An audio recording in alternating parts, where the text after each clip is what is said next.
La commune de la semaine. La commune de la semaine.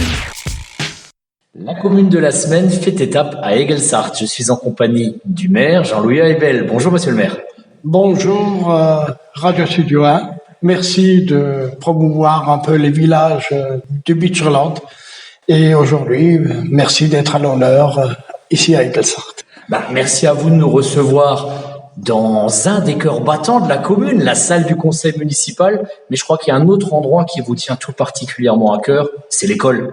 Oui, effectivement, l'école, on a pu ouvrir en 2021 une 3e classe et avec aujourd'hui 56 élèves. L'année prochaine, prévisionnelle 55, donc quelque chose qui perdure, qui est très favorable pour Aigelsart et les gens d'ici. C'est très bien de pouvoir garder notre école à Aigelsart. Ça fait amener beaucoup de jeunes couples qui viennent ici s'installer et on a pu le remarquer ces dernières années, beaucoup de constructions de maisons anciennes aussi vendues à des gens jeunes avec des enfants et qui se plaisent bien ici à l'école. On a également pour l'école un projet actuel qui se termine tout doucement.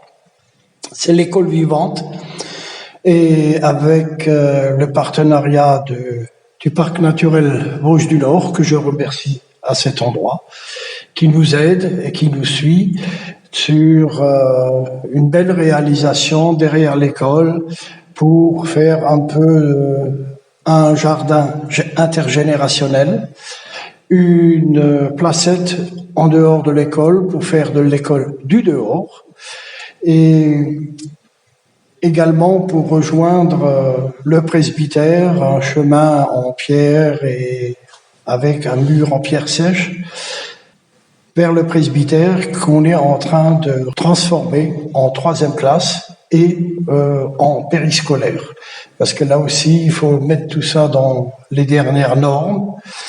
Et donc, actuellement, la 3e classe et le périscolaire sont à la salle polyvalente jusqu'à la fin des travaux qu'on espère pour la rentrée prochaine.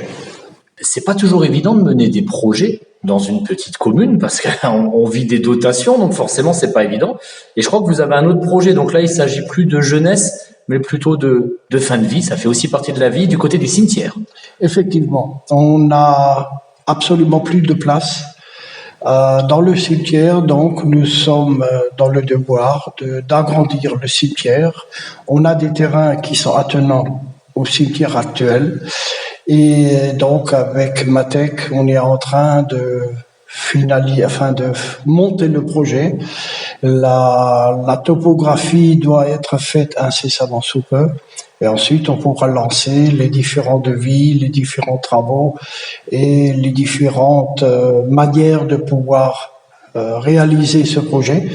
Parce que on a un terrain qui est un peu en pente, ce qui nous permettra peut-être de faire différents niveaux et de mettre un peu plus de verdure, plus de place, plus d'environnement, je dirais végétal, que ne l'est le cimetière actuel où on a une tombe à côté de l'autre.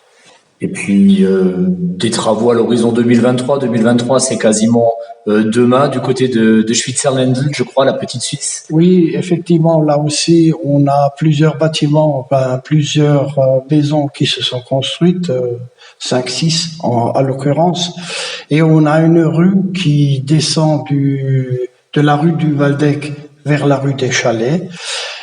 C'est la rue des Pruneliers et qui est pour l'instant encore un peu empierré, mais qu'il faudra finaliser avec les abords et la canalisation des eaux et des eaux de ruissellement, des eaux de pluie.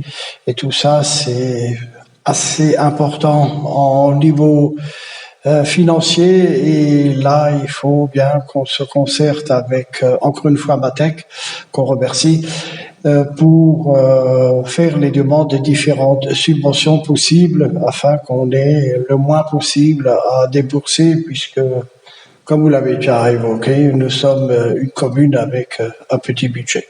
Voilà, il faut faire attention, il faut gérer un peu en bon père de famille. On peut dire ça pour un maire dans un village au Beacherland? Absolument, absolument. Parce que là, on est, je dirais, il faut regarder pratiquement toutes les semaines, sinon tous les mois, avec des différentes factures, les titres qui rentrent, si on est encore en ou hors budget. Et donc, il faut veiller au grain et rester très vigilant au point de vue des dépenses. On a évoqué tout à l'heure la petite Suisse, le Waldeck, il y a Bellerstein, Bannstein, la Papiermühle, etc., etc. Il y a énormément de lieux-dits à Egelsart. C'est vraiment une particularité. Le village est très étendu, en fait. Oui, effectivement, on est un village qui s'étend sur plusieurs kilomètres. Déjà le long de la départementale 662, en venant de Pitch par Stockbronn. Ensuite, il y a le village, il y a Harwischkel, il y a Bellerstein, il y a Bannstein.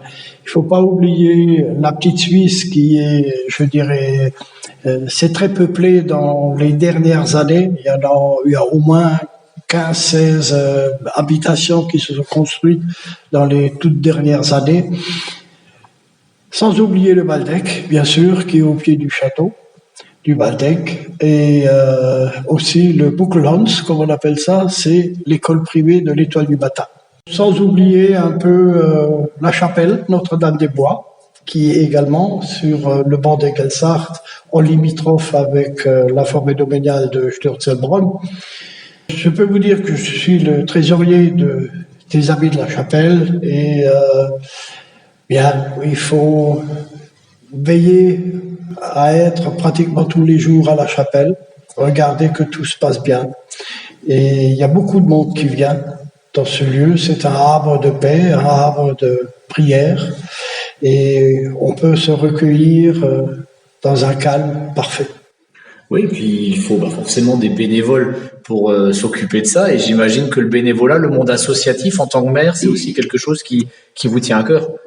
Oui, bien sûr. On a différentes associations dans le village. Pour ne pas le nommer, la chorale de la paroisse, on n'est plus que quelques-uns. Voilà. On a l'association de pisciculture des ruisseaux du Falkensteinerbach. On a l'association des Amis de la Forêt, dont vous avez certainement interviewé Emile Heidel en sévère, qui vous a bien documenté là-dessus. On a l'association pêche du Bleiweiler. On a le ping-pong. On a l'association des Amis de la Chapelle, dont je suis trésorier, comme dit. Le conseil de fabrique. On a, au fil du temps, le club des seniors, que je salue bien. Et la société de tir et vigilance. Et enfin, le comité interassociatif. Voilà. Et donc, voilà, bien sûr, tout cela a été mis en sommeil un peu avec la situation sanitaire.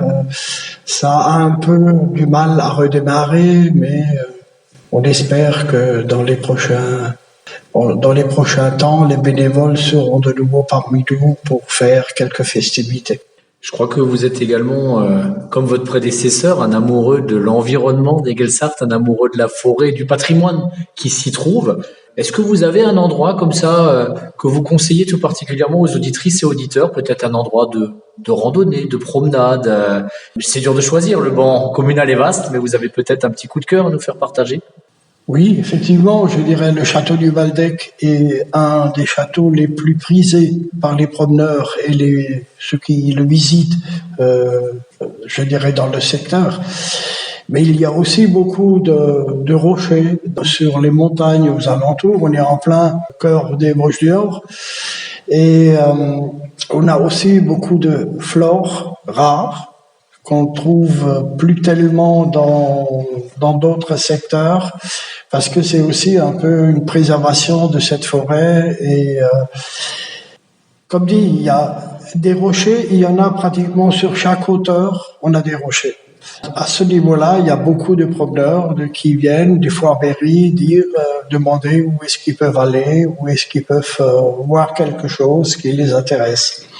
Ce qu'on remarque aussi, c'est le dimanche matin sur la place de l'église, on a une dizaine de voitures qui stationnent et les vététistes se donnent à cœur joie dans la forêt de Eglsard, puisque là, on peut toujours rouler sans qu'il y ait, même qu'il fait beau temps ou mauvais temps, sur le sable, sur le terrain sablonneux qu'on a, on peut toujours rouler et c'est ce qui leur donne cette joie de venir chez nous.